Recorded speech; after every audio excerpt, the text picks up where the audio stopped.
later. Okay, now I put a comma here and I see that I'm expecting after the string, which is the SQL command, I'm expecting a connection. And I already have a connection called con. Okay, so I'm done with my command. Now let's think about those question marks for a second.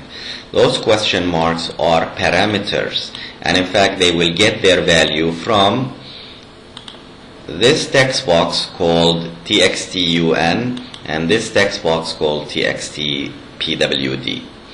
Okay, so going back, first of all I would have to declare two parameters. So param1, this is a variable name, by the way. You could have called it anything you want, p1, param1, and so on. So param1 and param2 are variable of which type?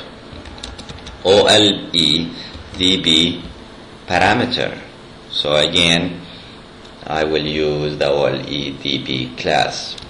Now param1, parameter 1, is equal to new OLE DB parameter.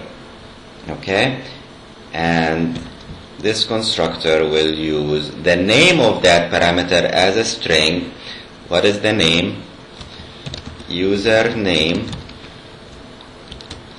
If I put a comma, now it's asking the value. Where is it getting the value from as an object? This is simply your txt username dot text. Don't forget that. The same thing for param2. This will be password and txt password dot text. Okay, I have my parameters. I need to add them to the command. So basically I will go to my command and say dot parameters dot add. What do I add? param1 and repeat for param2. Alright, now they're added. So basically now this question mark will be replaced whatever is in the text boxes. So basically now my SQL statement will get me all those users that have the right username and the right password. If I find somebody in the table, good, otherwise I will get no results.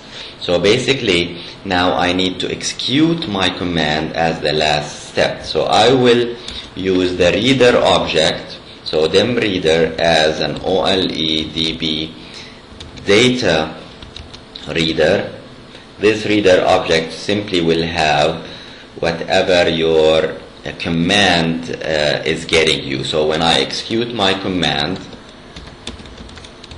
dot execute reader, I will save it back in my reader. So now what will be in the reader? It will either have the results back or it will have nothing. So I can do a simple if statement. If reader dot, I will use the read method, is equal to true, that means I did find somebody, then what do? Remember, I'm using this form as a dialog, so me.dialog result is equal to okay, else me.dialog result is equal to retry or cancel, depending on what you want. Okay, so this takes care of that. But there's one thing missing, is the role. How can I check the role? How can I check if the user is a regular user or an admin? Well, I can simply create a variable that will save my role so I can check it. Okay, so I can create a variable called role, and I can say role is equal to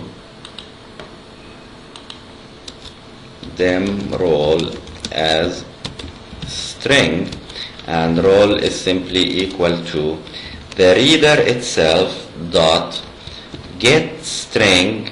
There are different methods available for me here. Probably the most common is get string, and it's expecting from you an ordinal, a number, as an integer. Remember how many fields, how many columns we have in our database application.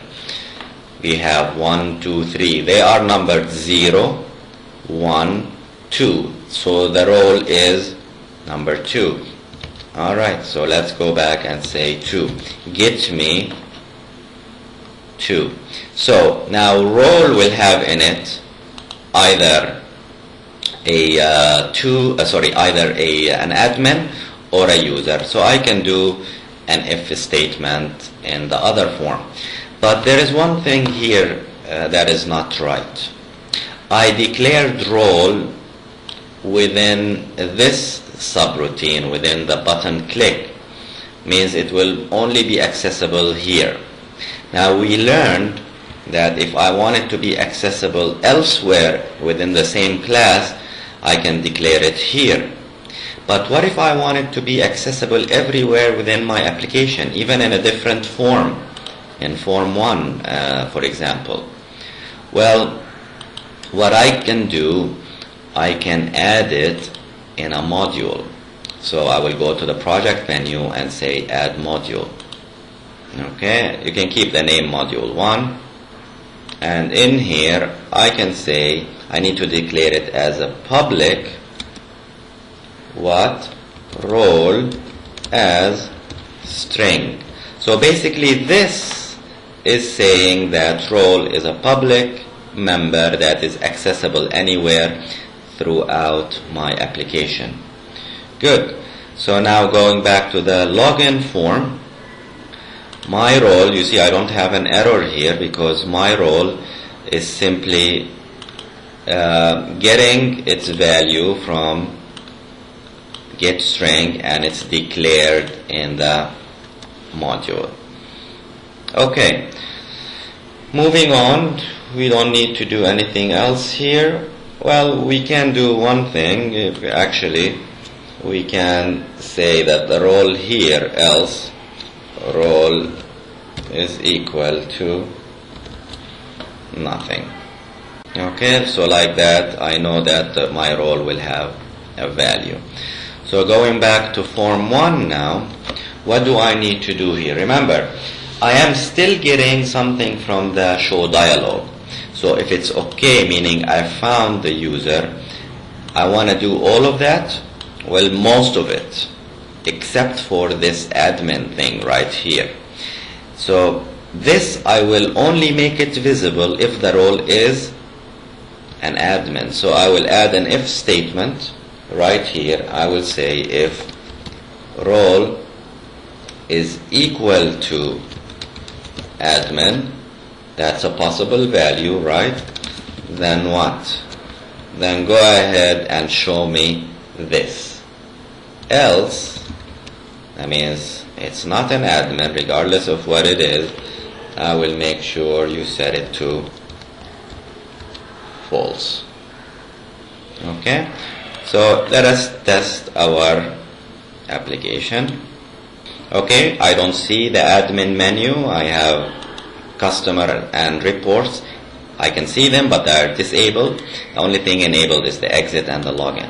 So if I do this and I enter nothing, it's an invalid login.